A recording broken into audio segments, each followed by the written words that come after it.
বিভিন্ন জায়গায় জামাত শিবিরের নির্বাচনী বিজয় শুরু হয়ে গেছে। অভিনন্দন, শুভকামনা। এই ধারাবাহিকতায় পুরো বাংলাদেশের সর্বত্র সব জায়গায় জামাত শিবির একদিন নির্বাচনে জিতবে। যেখানে জামাত এককভাবে জিততে পারবে না, প্রয়োজন হবে সেখানে চরমোনাই, এনসিপি সহ বিএনপি বিরোধী, চান্দাবাজ বিরোধী সব দলের সাথে জোট করে জিতবে। শুধু সংসদ নির্বাচন, স্থানীয় সরকার নির্বাচন নয়, ছাত্র সংসদ নির্বাচন, অ্যালামনাই অ্যাসোসিয়েশন নির্বাচন, বণিক সমিতি নির্বাচন, বাজার কমিটি নির্বাচন, স্কুল কমিটি নির্বাচন, মাদ্রাসা কমিটি নির্বাচন, কলেজ কমিটি নির্বাচন, বিশ্ববিদ্যালয়ের সিনেট নির্বাচন, সব ক্ষেত্রে বাংলাদেশের এমন কোন জায়গা থাকবে না যে আগামী দিনে জামাত শিবির জিতবে না। জামাত শিবির সেক্টর ভিত্তিক লোক তৈরি করেছে যুগ যুগ ধরে, তাদের লোক সব জায়গায় আছে, কিন্তু জিতে আসার মতো অনুকূল পরিবেশ ছিল না। এখন জামাত শিবির জেগে উঠেছে, সব জায়গায় জিতবে। এবং দেখেন, কিছু কিছু জায়গায় জেতার প্রভাব জাতীয় রাজনীতিতে আছে। আমি আলোচনা করছি রুয়া নির্বাচন, রাজশাহী বিশ্ববিদ্যালয় অ্যালামনাই অ্যাসোসিয়েশন নির্বাচন, সম্ভবত প্রতিষ্ঠার পরেই প্রথম নির্বাচন। এখানে জামাত শিবিরের জয় জয়কর, জামাতপন্থীরা সব জায়গায় জিতেছে, সাবেক শিবির সব জিতেছে। বিএনপির ভরাডুবি, বিএনপির অনেকে নির্বাচনে ভরাডুবি দেখে কয়েকবার ধান্দাবাজি করে নির্বাচন স্থগিত করেছে একবার, আবার কেউ কেউ নির্বাচন বর্জন করেছে পরাজয়ের ভয়ে, কেউ কেউ নির্বাচন করেছে কিন্তু ভূমিদশ পরাজয় হয়েছে। দেখেন এর গুরুত্ব কি জাতীয় রাজনীতিতে? এর গুরুত্ব হচ্ছে যে না, এখন তো বিএনপি নাই, বিএনপি তো পালায়। ছাত্র সংসদ নির্বাচনে দেখবে যে তো শিবির, সব তরুণরা তো শিবিরকে ভোট দেয়। অ্যালামনাই অ্যাসোসিয়েশনে, এর মানে কি এতদিন যাদেরকে দেখতাম সবাই তো জামাত শিবির, যা কল্পনাও করতাম না এরা জামাত শিবির, এখন থেকে সবাই জামাত শিবির। ব্যাপারটা কি?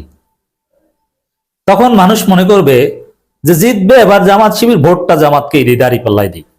এই যে অ্যালামনাই অ্যাসোসিয়েশন নির্বাচন, ছাত্র সংসদ নির্বাচন, এগুলোর তাৎপর্য আছে, পারসেপশন ক্রিয়েট হয় না, এরাই তো জিতে, সব জায়গায় তো এরাই। এবং ওই যে শিবিরের একটা গ্লোরিয়াস অধ্যায় হচ্ছে গোপন রাজনীতি করা। জিয়া ওয়াটফোর্ডসের লোকজন বিএনপির বাটপার এবং অশিক্ষিত মূর্খগুলো যতই সমালোচনা করুক, শিবিরের ইতিহাসের অন্যতম সফলতা হচ্ছে গুপ্ত রাজনীতি করা, হেকমতের রাজনীতি করা। এখন এমন হয়েছে, কে সাবেক শিবির, কে শিবির না, কে জামাত, মানে এই বিষয়ে একটা ধোঁয়াশা, যার ফলে মানুষ মনে করে মানুষ মাত্রই শিবির, ও তো ও শিবির, ছাত্রলীগ করুক যাই করুক ও মনে হয় শিবির। এবং এই গোপন রাজনীতি করার কারণে হাসিনার পতন ঘটানো সম্ভব হয়েছে। স্বাভাবিক রাজনীতির কারণে হাসিনার পতন ঘটানো সম্ভব হতো না।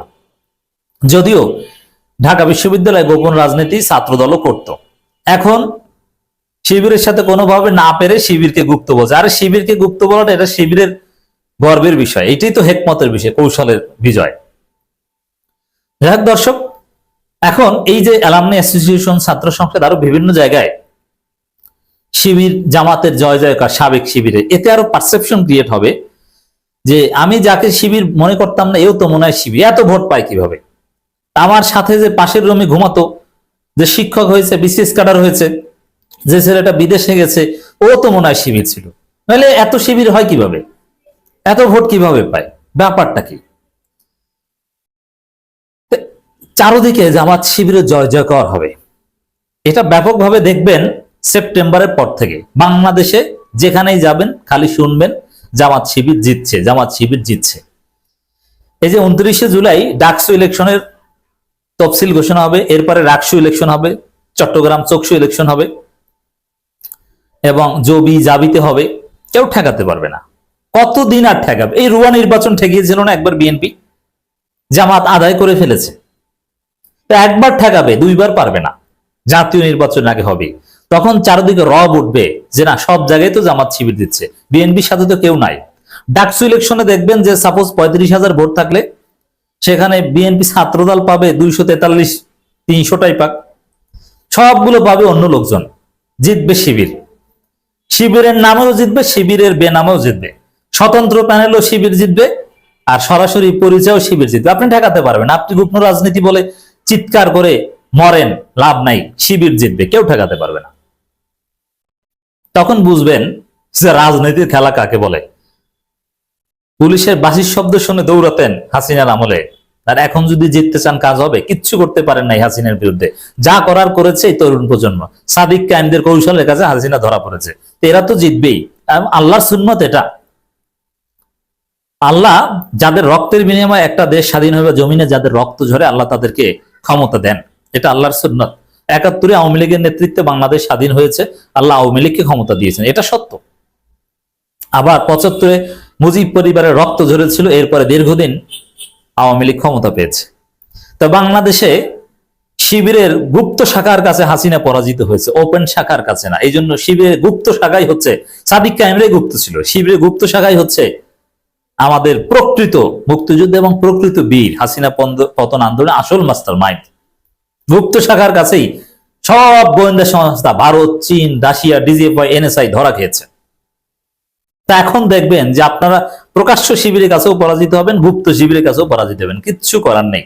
শুধু জিকির করে মরবেন যে গুপ্ত শিবির, গুপ্ত শিবির। যত বলবেন তত শিবির শক্তিশালী হবে, শিবিরের কৌশলের কাছে ধরা পাবেন, কিচ্ছু করার নেই। এই যে রুয়া নির্বাচন ঠেকাতে পেরেছেন, পারেন। জাতীয় পর্যায়ে এগুলোর তাৎপর্য রয়েছে, সিগনিফিকেন্স রয়েছে। রাজশাহী বিশ্ববিদ্যালয় অ্যালামনাই অ্যাসোসিয়েশন সভাপতি হয়েছে রফিকুল ইসলাম খান। সেক্রেটারি যিনি হয়েছেন তিনিও জামাত ইসলামীর জামাতপন্থী শিক্ষক এবং ভালো মানের লেখক। শফিকুল ইসলাম মাসুদরা জিতেছে এবং জামাত শিবিরে যারাই নির্বাচন করেছে জিতেছে। বিএনপির কেউ আগেই সরে পড়েছে, কেউ কেউ ভোটে এসেছিল। ভোটের পার্থক্যটা কি, আমি টোটাল জাস্ট ফলাফলটা পেয়েছি, কিন্তু টোটাল ভোটের পার্থক্য অত দূর বলছি না, একটু ধারণা দিই। সাপোজ ঢাকা বিশ্ববিদ্যালয় 2টা কেন্দ্রে ভোট হয়েছে, রাজশাহী এবং ঢাকায়। ঢাকা বিশ্ববিদ্যালয় কেন্দ্রে সাপোজ 700 বা সামথিং মোরাললেস ভোট। সেখানে জামাতের যিনি বিজয়ী হয়েছেন তিনি পেয়েছেন 650, আর বিএনপি পন্থী বা স্বতন্ত্র বা অন্য লামসাম যারা আছে এরা কেউ পেয়েছে 35 ভোট, 17 ভোট, 37 ভোট, 53 ভোট। অনেক, 53 ভোট পাওয়া মানে সে অনেক। আর জামাতের যিনি তিনি পেয়েছেন 650, 680, 622। বিভিন্ন পদে ভোটের হিসাব হচ্ছে এরকম। তাহলে বুঝুন ব্যাপারটা কি। ছাত্র সংসদ নির্বাচনে এরকমই হবে। শিবির যেখানে 6000, 8000 ভোট পেয়ে জিতবে, সেখানে ছাত্রদল পাবে 243টা। সেই সময় আসছে। অতএব ওই পারসেপশন ভুলে যান যে বিএনপি বড় দল। আরে ভাই, বড় দল ছিল, এখন নাই, সামনে থাকবে না। মুসলিম লীগের নেতৃত্বে পাকিস্তান কায়েম হয়েছে, 7 বছরের মধ্যে মুসলিম লীগ ধ্বংস হয়ে গেছে। অতএব বিএনপি বড় দল, সব জায়গায় সংগঠন আছে, এত ভোট পেয়েছিল, ওই যুগ নাই, থাকবে না।